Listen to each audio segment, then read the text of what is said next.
हम रोम के बारे में सुनते हैं कि बहुत महान एम्पायर था, बहुत सारा लैंड उन्होंने कॉन्कर किया, लेकिन हमें अपने टेक्स्ट बुक्स में, इंडिया के टेक्स्ट बुक्स में चोला एम्पायर के बारे में कोई बोलता नहीं। Subscribe and stay up to date with ancient history with Ask Abhijit Clips.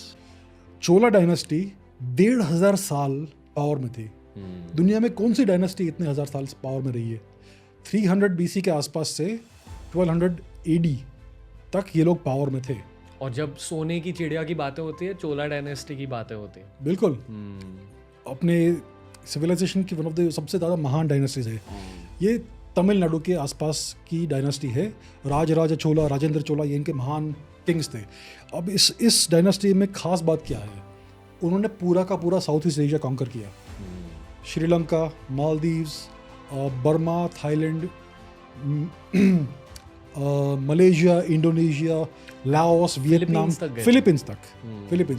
Philippines में भी आज संस्कृत में टेक्स्ट मिलते हैं। और जैसे बाली इज पार्ट ऑफ इंडोनेशिया। हाँ, बाली पर अगर आप कभी बाली जाओगे, आपको बहुत ज़्यादा इंडियन इन्फ्लुएंसेस दिखेंगे। बिल्कुल, बाली अभी भी हिंदू है। हाँ, शायद चोला डायनेस्टी वहाँ 100%। जो पूरा साउथ ईस्ट एशिया में Hindu influence, Indian influence, Sanskrit influence हुआ, ये चोला डायनेस्टी ने किया। अभी वियतनाम में एक सब्सिडियरी डायनेस्टी थी, चंपा डायनेस्टी, द चाम पीपल। तो ये भी कुछ हजार साल तक पावर में थे। This was a Hindu empire. ये चोलाज के वासाल्स थे। So they were tributaries to the Cholas. हर साल चोलाज को ट्रिब्यूट देते थे और उनका ओरिजिन चोला प्रिंसेस में ही था। सो कुछ चोला प्रिंस वहाँ पे गए, उस टेरिटरी को कैप्चर किया और फिर वहाँ पे वो राजा बन गए और they married with the local people and धीरे धीरे ये वियतनामीज डायनेस्टी ही बन गई। तो ये जो चंपा डायनेस्टी थी वियतनाम की, वो एक मैरीटाइम डायनेस्टी थी, जस्ट लाइक द चोलाज। और जिसको आज साउथ चाइना सी बोलते हैं, उसका ओरिजिनल नाम था चंपा सी। मतलब जब मैरीटाइम शब्द यूज करो, मतलब नेवी, उनकी नेवी स्ट्रांग थी, बहुत स्ट्रांग नेवी थी उनकी। और ये पूरा जो साउथ चाइना सी का जो रीजन है आज, वो उनका इलाका था उस टाइम पे। सो इसका ओरिजिनल नाम है Champa sea, not South China Sea. Wow, ये बात है। सो चोला डायनेस्टी ने पूरे रीजन में हिंदुइज्म स्प्रेड किया और संस्कृत स्प्रेड किया। आज इंडोनेशिया एक मुस्लिम कंट्री है, राइट, लेकिन वहाँ आज भी हिंदू नाम है। फॉर एग्जाम्पल उनकी प्रेसिडेंट थी मेघावती सुकर्णपुत्री। ये कौन सा नाम है? इंडियन नाम है, संस्कृत नाम है। उसके पिताजी का नाम था सुकर्णो, ये भी संस्कृत नाम है।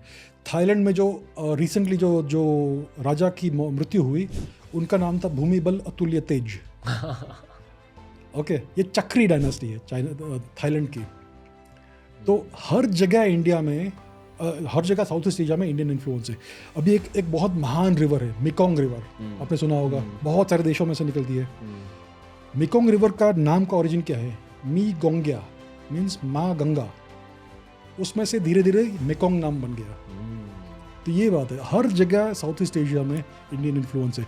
चाइना भी पूरा इंडियन इन्फ्लुएंस में था once upon a time, until recently, until the communist took over. Japan में आप देखोगे हर जगह इंडियन इन्फ्लुएंस है। जापान में एक देवी की पूजा होती है, बेंजाइतेन, ये सरस्वती है। जापान में गणेश की पूजा होती है।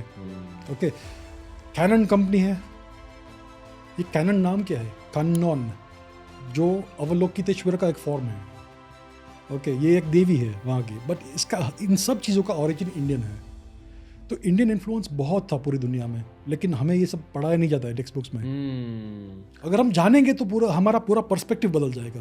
आपको क्यों लगता है कि जो हिस्ट्री हम आजकल स्कूल्स में पढ़ते हैं, वो हमें क्यों पढ़ाया जाता है? मतलब ठीक है, मैं इंडिपेंडेंस के बारे में समझता हूँ कि आपको थोड़ा वो पॉलिटिक्स के बारे में पता चल जाता है, अपनी रीसेंट हिस्ट्री के बारे में पता चल जाता है, बट जो मिडीवल हिस्ट्री हुई थी यहाँ, मतलब ये जैसे वो कौन सी मूवी आई थी अभी रणवीर सिंह दीपिका की, अल्लाह, खिलजी। हाँ, जितनी भी Khilji dynasties, Turkic dynasties, Mughal dynasty, ठीक है, मतलब वो भी इंडियन हिस्ट्री का एक अच्छा हिस्सा है, बट बाकी का क्यों नहीं पढ़ाया जाता? क्या आपको ये लगता है कि इन अ वे ये कुछ सोशल मैनिपुलेशन है? सोशल इंजीनियरिंग है। सोशल इंजीनियरिंग ये ब्रिटिशर्स ने डिसाइड किया। ब्रिटिशर्स ने डेफिनेटली डिसाइड किया। उन्होंने क्या किया कि उन्होंने अपने पर्सपेक्टिव से इंडिया का हिस्ट्री लिखा। अभी ब्रिटिश यहाँ पे हमारा उद्धार करने तो आए नहीं थे। उन्होंने 200 साल में इंडिया से $45 ट्रिलियन से ज़्यादा चूज निकाला और इंडिया का पूरा जीडीपी का पूरा डिस्ट्रॉय कर दिया, पूरा कंट्री को डिस्ट्रॉय कर दिया, इंडस्ट्रीज़ को डिस्ट्रॉय कर दिया, सब कुछ। तो इनका एक बहुत बड़ा और बहुत फेमस पॉलिसी है divide and conquer, divide and rule. तो इंडिया को डिवाइड करने के लिए उन्होंने first of all Indian education system को डिस्ट्रॉय कर दिया। इंडिया का बहुत पुराना, बहुत महान एजुकेशन सिस्टम था, इसको इन्होंने अबॉलिश कर दिया, बैन कर दिया, और इन्होंने अपना मैकॉलेयन एजुकेशन सिस्टम यहाँ पे इम्पोज किया, और उसमें इंडिया की ये फिक्टिशियस, फेक और डिस्टॉर्टेड हिस्ट्री पढ़ाई, ताकि हमें अपने बारे में बहुत शर्म हो कि हम कुछ थे ही नहीं, हमें सिर्फ बाहर वालों ने रूल किया है, ऑल दैट। अब ये निकल गए यहाँ से, उनका ऑब्जेक्टिव, उनका काम हो गया। लेकिन जिन लोगों को इन्होंने यहाँ पे रखा इन पावर, उन्होंने वही पॉलिसीज़ कंटिन्यू की, और सिस्टम कुछ चेंज ही नहीं हुआ है।